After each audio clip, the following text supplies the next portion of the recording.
하나님께서 요나에게 니느웨라고 하는 곳으로 가라고 명령하셨죠. 요나는 이 명령을 듣자마자 그 명령에 담긴 의미를 알아챘습니다. 요나는 북쪽 이스라엘이요. 그러니까 우리 좀 다시 한번 기억해 보시면 사울과 다윗, 솔로몬의 때에 하나로 있었던 이스라엘 왕국이 그 솔로몬의 아들이었던 르호보암 때에 북쪽의 이스라엘과 남쪽의 유다 두 나라로 나누어지게 되죠. 그 중에 북쪽에 있었던 이스라엘입니다. 그 북이스라엘의 여로보암 2세라고 하는 왕, 여로보암 이러니까 내가 아는 여로보암 나왔다 생각하실 수 있지만 엄연히 2세입니다. 다른 왕입니다. 한참 뒤에 있었던 왕이죠. 이 여로보암 2세 시대였던 기원전 8세기 무렵에 활동했던 선지자입니다. 이 요나 선지자가 활동하던 시기에는요, 이 북이스라엘이 마지막 불꽃을 태우고 있었던 시기입니다. 그러니까 마지막 전성기 같은, 그러니까 북이스라엘이 아주 성공적인, 물론 여기서의 성공은 하나님 앞에서의 믿음의 성공이 아니라 국가의 정치 또 군사적인 성공을 이야기합니다. 어쨌든 국가의 힘이 상당히 셌을 때, 그때가 이 여로보암 2세의 시기였습니다. 반대로요, 니느웨가 속해 있었던, 니느웨라고 하는 도시가 있었던 아수르라고 하는 나라는 아주 심각한 침체기에 빠져 있었습니다. 북이스라엘은 힘이 세고 니느웨는, 아수르는 힘이 약했던 때인 거죠. 하지만 이때로부터, 그러니까 요나의 때로부터 100여 년 전만 해도요, 아수르가 힘이 강성해서 북이스라엘을 지속적으로 괴롭히고 침략했던 아픔의 역사가 이 두 나라 사이에 있었습니다.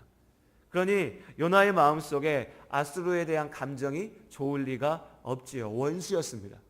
실제로도 우리가 알고 있는 것처럼 이후에 시간이 흐르고 나면 결국에 이 아수르가 다시 강성해져서 북이스라엘을 멸망시키게 되니까 요나의 이 미움이, 이 싫어하는 마음이 터무니없는, 근거 없는 것은 아니었을 수도 있습니다.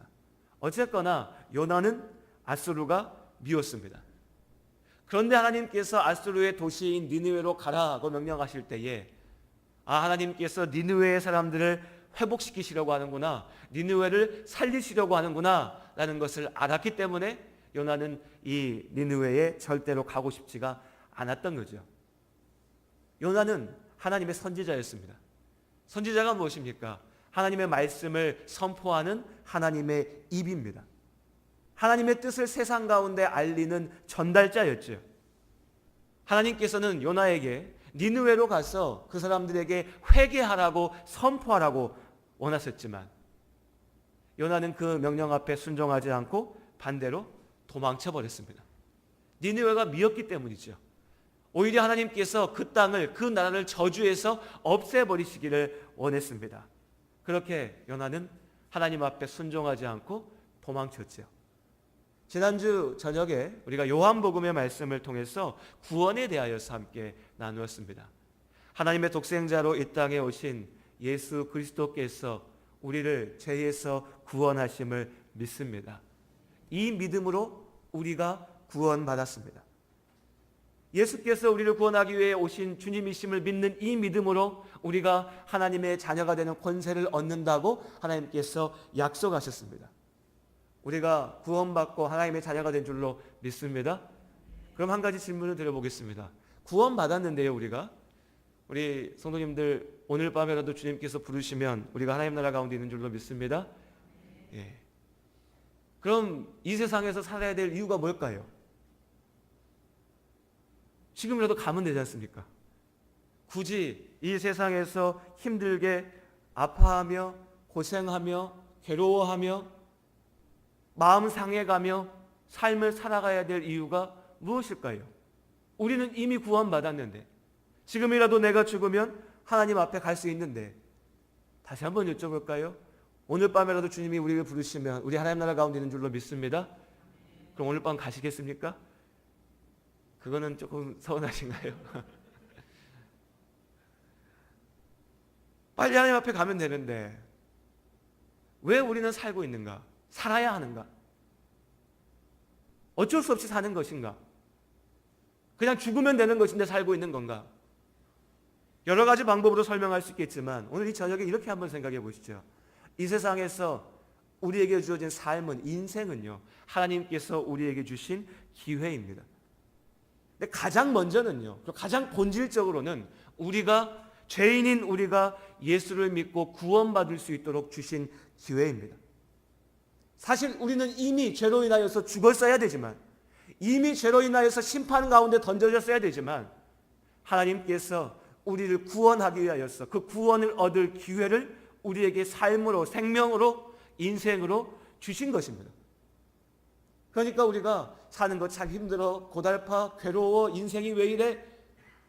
라고 얘기하기 전에 기억해야 될 것은, 사실은 우리는 지금의 우리의 삶 속에서 부딪히는 문제와는 비교할 수도 없는 문제를, 지금 우리 삶 속에서 부딪히는 아픔과는 비교할 수도 없는 아픔, 그 저주 가운데, 죽음 가운데 던져져야 됐지만, 사실 하나님께서 우리에게 축복으로 우리의 삶을 주셨다는 겁니다. 그래서 우리는 이미 그 자체로 축복받았습니다. 하나님께서 우리에게 기회를 주신 것이죠. 그 기회는 다시 한번 말씀드리지만, 예수 그리스도를 믿고 이 죽음에서 생명으로, 사망에서 하나님의 자녀의 길로 나아가는 축복의 기회인 줄로 믿습니다. 예수님께서 십자가에서 고난당하시고 죽으심으로 이 길을, 우리의 기회를 살릴 수 있는 그 구원의 열쇠를 우리 앞에 열어놓으셨습니다. 그렇기 때문에 우리가 이 땅을 살면서 잡아야 될, 이루어야 될 가장 본질적인 성공은, 우리 인생의 유일한 목표는 잘 먹고 잘 살고 자식 많이 낳고 잘 가르치고 대접받고 인정받는 것이 아니라, 이 기회를 잡아서 예수 그리스도를 믿음으로 구원받는 것인 줄로 믿습니다. 다시 한번 여쭤보겠습니다. 우리 성도님들, 이 자리에 계신 우리 성도님들, 예수님을 구주로 영접하시고 하나님의 자녀가 되신 줄로 믿습니다. 그래서 우리가 구원을 얻었습니다. 그럼 우리는 성공했죠. 할렐루야, 우리 성공했습니다. 옆에 한번 인사해 보실까요? 우리 성공했습니다. 한번 해보시죠. 성공했습니다. 우리 집이 한 100평 돼야 성공인데요, 그거 아닙니다. 내가 저 높은 자리 위에 앉아 있어야 성공인데요, 그거 아닙니다. 내 자식들이 판사, 검사, 의사 돼가지고 떵떵거리면서 살아야 내가 성공인데, 그거 아닙니다. 하나님께서 이 세상의 삶을 우리에게 주신 것은 예수를 믿고 구원을 얻어서 영원한 생명을 누리라고 주신 기회인 줄로 믿습니다. 그래서 우리는 성공했습니다. 근데 다시 똑같은 질문이 돌아오죠. 아, 그래, 그런 기회였어. 우리 인생의 기회야. 근데 그 기회에서 내가 성공했어. 할렐루야. 그럼 이제 끝났잖아. 성공했는데요. 성공했으니까 이제 가서 성공의 열매를 누리면 되지 않습니까? 그런데 왜 우리는 이 땅 가운데 살고 있는가? 그것은 하나님께서 우리에게 맡기신 또 하나의 기회가 있기 때문입니다. 하나님께서는 이제 믿음으로 살아난 우리에게, 너희도 가서 이전에 너희처럼 아직 주를 알지 못하는 이를 살리라고 우리를 부르시고 보내신 줄로 믿습니다. 우리가 첫 번째의 기회를 붙잡아서 주님 안에 살아났다면, 이제 주님께서 다시 우리에게 주시는 기회는, 소명은, 우리의 삶의 목적과 의미는 나 혼자 살고 끝나는 것이 아니라 아직 주를 알지 못하는 이 땅의 많은 이들을 살리는 겁니다. 이 또 다른 기회, 하나님의 일에 참여할 수 있는 기회, 하나님의 영광 가운데 함께 할 수 있는 기회를 주님께서 우리에게 맡기셨습니다. 이것을 위해서 우리가 아직 이 땅에 살고 있는 겁니다. 그래서 우리는 죽지 못해 사는 게 아니고, 지금이라도 빨리 죽어서 하나님 나라 가야 되는데 어쩔 수 없이 있는 게 아니라, 이제 그 하나님 나라의 영광을 가졌으니 그 영광을 가진 하나님의 자녀된 우리에게 하나님께서 맡기신 소명을 감당하기 위해서 이 땅 가운데 살고 있는 겁니다. 소명이라고 하는 것은 특별한 자들에게만 주어진 것이 아니라 구원받은 모든 성도들에게, 이 자리에 있는 우리 모든 성도님들께 하나님께서 맡기신 소명이 있는 줄로 믿습니다. 소명이라고 하는 말이요, 왠지 좀 무겁고 어렵습니다. 아마 우리 대부분 성도님들 다 비슷한 마음이실 텐데, 나는 그냥 이 남원에서 그냥 잘 자리 잡고, 그냥 우리 가정 평안하고, 나에게 맡겨진 일을 그냥 잘하고, 이 정도 살다가, 예수 잘 믿고 살다가 하나님 나라 가면 딱 좋겠는데, 소명, 하나님께서 맡기신 사명, 이러면 뭔가 나랑은 안 어울리는 것 같고, 무겁고 거리가 있게 느껴집니다. 하지만 거듭 말씀드립니다. 예수를 믿고 구원받은 우리에게 하나님께서 맡기신 분명한 소명이 있습니다. 때로는 그 소명이 우리의 마음에, 우리 생각에 다 이해되지 않을 때도 있습니다. 도대체 하나님이 나를 어떻게 사용하시려고 하는 거지? 나는 그냥 이런 모습으로 살고 있는데, 나는 지금 이 자리에 있는데 하나님은 도대체 나를 어떻게 쓰시려고 하시는 걸까? 다 이해되지 않을 수도 있습니다. 하지만 그때라도 우리의 기대를 넘어서 하나님의 일을 이루시는 주님의 그 능력을 믿습니다.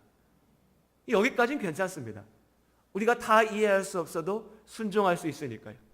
하나님께서 지금 나의 이 순종을 어떻게 사용하실지 모르지만 그래도 나의 이 작은 순종과 열심과 헌신을 통해서 하나님께서 놀라운 일들을 이루실 거라고 우리가 믿으니까요. 근데 문제는 뭐냐면요, 하나님께서 나에게 보여주신 그 순종의 길이, 소명의 길이, 나에게 행하라고 하신 길이 내 생각과 내 욕심과 내 계획과 충돌할 때입니다.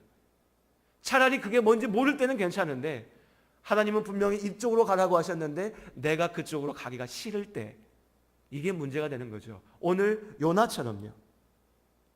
오늘 오전에 말씀에 나눴던 것처럼 큰 물고기의 뱃속에서 보낸 그 3일 동안 요나는 하나님의 은혜를 다시 기억하게 되었습니다. 그는 죽음 앞에 서서 회개하였고 그 회개의 순간 하나님 앞에 부르짖었죠. 그리고 하나님께서 그를 다시 살게 하셨습니다. 그렇게 다시 살아나서 육지 가운데 올라온 요나에게 하나님께서 다시 명령하셨죠. 니느웨에 가서 회개하라고, 그들이 돌이키라고 선포하라. 이번에는 요나가 그 말씀 앞에 순종합니다. 하나님께서 하라고 하신 대로 니느웨에 갔고요. 거기 가서 니느웨 사람들 앞에서 하나님의 말씀을 선포합니다. 그런데 아마 요나의 마음에는요, 입으로는 니느웨 사람들이여 회개하라, 하나님께서 회개하라고 하셨다라고 선포하고 있지만 마음속으로는요, 라고 이야기했지만 야 니네 그냥 죽어라, 야 니네 그냥 망해라, 회개는 무슨 놈의 회개냐, 내 평생 이스라엘에서 그렇게 외쳤는데 이스라엘 사람들 잘 듣지도 않는데 니느웨 너네 이거 한 번 듣고 회개하면 안 돼, 망해. 이게 요나의 마음속에 솔직한 생각이었을 겁니다. 사실 그렇지요. 하나님을 알지도 못하고 믿지도 않았던 아수르의 니느웨의 사람들이 단 하루 주의 말씀이 선포되는 것을 듣고 회개하고 돌이킨다니요, 사실 말이 되지 않는 일입니다. 하지만 전능하신 하나님께서 능치 못하실 일이 없는 줄로 믿습니다. 우리는 이해할 수 없지만, 우리는 상상할 수 없지만 어떻게 그런 일이 가능하겠어? 우리는 먼저 포기해버릴 수도 있지만 하나님께서 뜻하시고 하나님께서 계획하시고 하나님께서 행하실 때 하나님께서 능히 이루실 줄로 믿습니다. 그 놀라운 일이 니느웨 가운데 일어났죠. 니느웨 사람들이 회개하고 돌아섰습니다. 그들이 회개하자 하나님께서는 그들에게 내리겠다고 말씀하셨던 재앙을, 저주를 거두셨죠. 그리고 오늘 4장 4절의 말씀으로 이어집니다. 이제 큰 물고기 뱃속에서 요나가 누렸던 그 은혜의 유통기한이 끝나가고 있습니다. 참 이게 아쉽고 괴롭고 안타까운 일이죠. 우리가 은혜 받았다, 하나님의 은혜를 누렸다라고 얘기하는데 이 은혜가 평생 가면 얼마나 좋을까요? 설교 말씀을 듣고 내 마음에 감동이 됐을 때 이 감동이 주님 나라 가는 그 순간까지 이어지면 얼마나 좋을까요? 기도하다가 하나님의 살아계심을, 성령의 은혜를 경험했는데 그 은혜가, 그 능력이 변치 않고 계속 가면 얼마나 좋을까요? 그런데 이 땅 가운데 우리는 압니다. 우리는 그 은혜를 경험하고 난 이후에도 또다시 우리의 약함 가운데 빠져버리죠. 요나가 경험한 은혜의 유통기한이 딱 여기까지였습니다. 그리고 요나가 얘기하죠. 본문에 매우 싫어하고 성내며. 참 용감합니다, 요나. 그렇죠? 얼마나 용감해요. 하나님 앞에서 주저함이 없습니다. 바다에서는 나 바다에 던져서 죽이십시오. 오늘 니느웨에 와서는 하나님 이게 뭡니까? 왜 저 인간들을 용서합니까? 하나님이 구원하시려면 이스라엘만 구원하셔야지. 왜 저 원수인 아수르 사람들을 구원하십니까? 하나님 구원하시려면 다른 사람 통해서 하시지 왜 나를 통해서 이런 일을 하게 하십니까? 나는 싫은데. 나 화납니다. 나 기분 나쁩니다. 그러면서 얘기하죠. 정말 용감한 사람이라니까요. 뭐라고 얘기합니까? 나 이럴 바에는 죽는 게 낫겠습니다. 나 이럴 바엔 죽어버리는 게 낫겠습니까? 여러분 어떠신가요? 오늘 오전에도 요나의 말씀을 나눴고 오늘 저녁에도 요나의 모습을 보며 참 이 사람 대단하다. 이쯤 했으면 하나님 말씀 좀 듣고 가만히 있지 뭘 자꾸 죽여달라고 나 못 살겠다고 이러고 있는가? 하나님께서 하라고 하시면 하면 되지 뭐가 문제인가? 그런데 여러분 어떻습니까? 이게 성경에 나오는 요나의 이야기가 아니라 내 이야기가 됐을 때 어쩌면 우리는 날마다 요나처럼 말하고 요나처럼 하나님 앞에 불평하고 원망하고 있는지도 모릅니다. 우리가 소위 은혜를 경험하고 나면 하나님 앞에 기도하죠. 주여 나를 사용하여 주시옵소서. 하나님 나를 통하여 하나님의 일을 이루시옵소서. 우리가 기도합니다. 우리가 이야기합니다. 고백합니다. 그런데 그렇게 이야기하고 고백하고 기도하면서도 우리 머릿속에는 우리 마음속에는 내가 쓰임받고 싶은 모습이 이미 정해져 있습니다. 하나님 나를 쓰시옵소서 하면서요. 그런데 사실 나는 이런 식으로 한번 써보십시오. 하나님 내가 하나님의 일꾼이 되기 원합니다. 그런데 나는 사실 이런 일꾼이 돼야 됩니다. 내가 다 정해놓고 있습니다. 내가 주의 말씀은 선포할 건데요. 내 원수 니느웨한테 가서는 선포 못하겠습니다. 내가 아버지의 회개의 말씀을 선포할 텐데요. 우리 민족 이스라엘한테만 할 겁니다. 보다 멋지고 폼나고요. 편안하고 사람들 앞에서 인정받을 수 있는 모습으로 쓰임받고 싶습니다. 누군들 그렇지 않겠습니까? 누군들이요?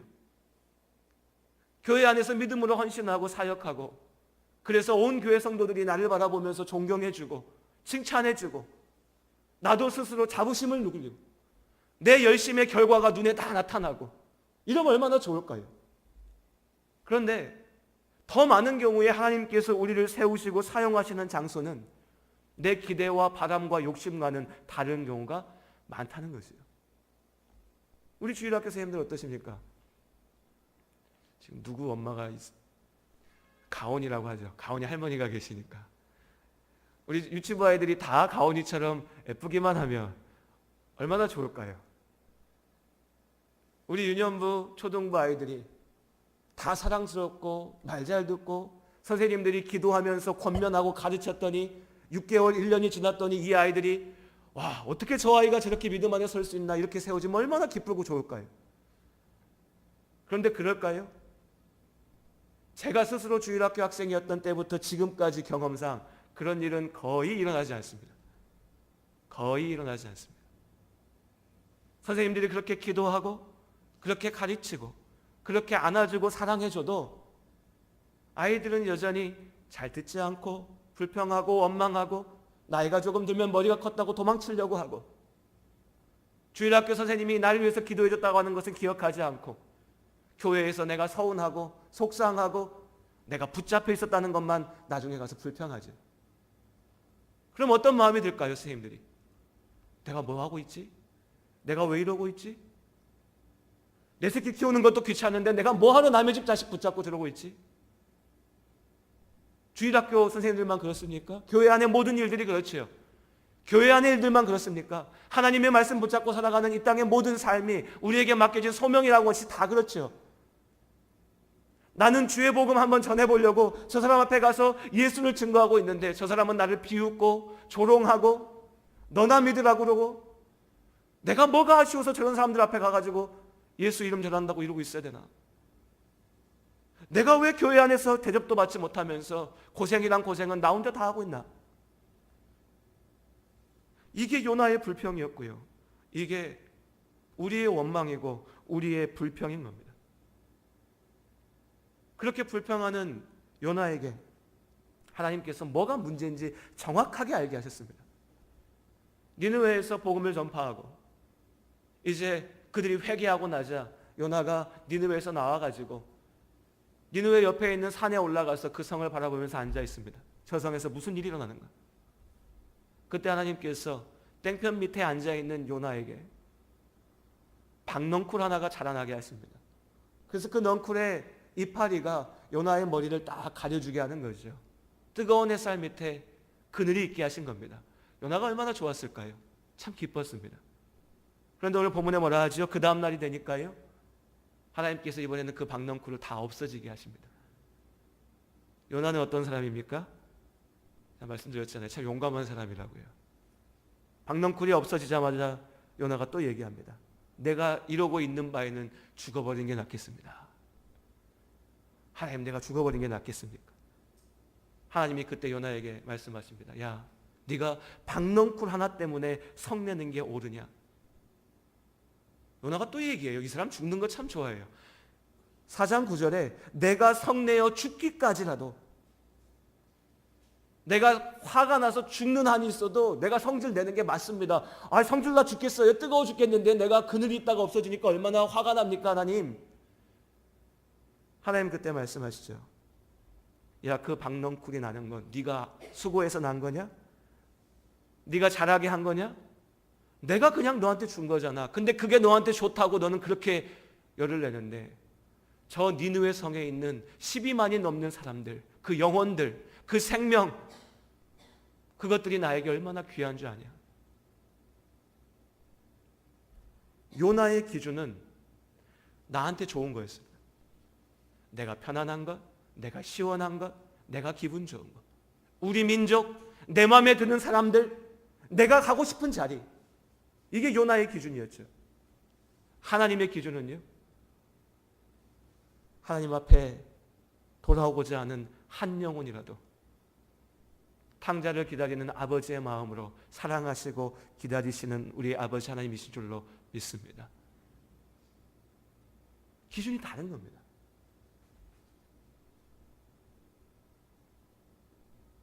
여러분의 소명은 무엇일까요? 우리 각자 성도님들께서 기도하는 가운데 하나님께서 맡기신 소명이 있는 줄로 믿습니다. 지금 서 계신 그 자리 가운데 하나님께서 이루고자 하시는 분명하신 하나님의 뜻이 있는 줄로 믿습니다.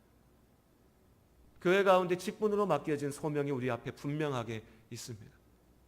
그런데 그 소명의 자리가, 그 소명의 길이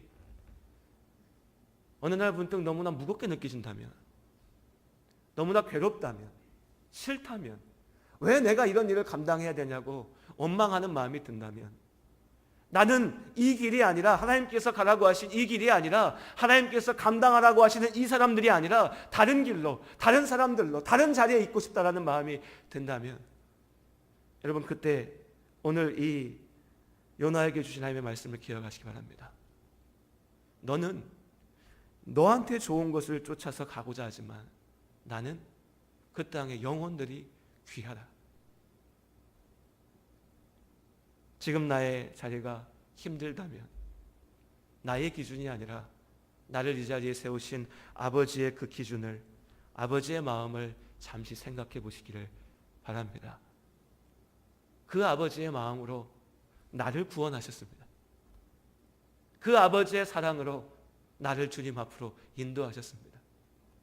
그리고 그 마음으로 우리를 세우시고 보내신 겁니다. 그러니 여러분, 우리가 기억해야 될 것은 내 욕심, 내 유익, 내 생각이 아니라 아버지 하나님의 마음, 그분의 생각, 그분의 뜻, 그분의 인도하심인 줄로 믿습니다. 다시 우리가 주의 말씀 앞에서 나아갑니다. 우리에게 맡겨진 사명의 자리 가운데 섭니다. 여전히 우리에게 어려운 일들이 있을 것이고 힘든 도전들이 있을 겁니다. 매번 반복되지만 왜 내가 이런 자리에서 이렇게 살아야 되나? 내가 왜 이 사람들과 함께 있어야 되나? 라는 마음도 있을 수도 있습니다. 하지만 하나님께서 그 자리를 우리에게 소명으로 맡기신 줄로 믿습니다. 나의 사랑하는 남편과 아내가, 나의 자녀들이, 나의 가족이, 나의 교회가, 믿음의 형제 자매들이, 나에게 함께하게 하신 사람들이 나의 소명입니다. 아버지 하나님의 마음으로 그 소명의 자리에 서시기를 다시 한번 주님의 이름으로 권면드립니다. 기도하시겠습니다.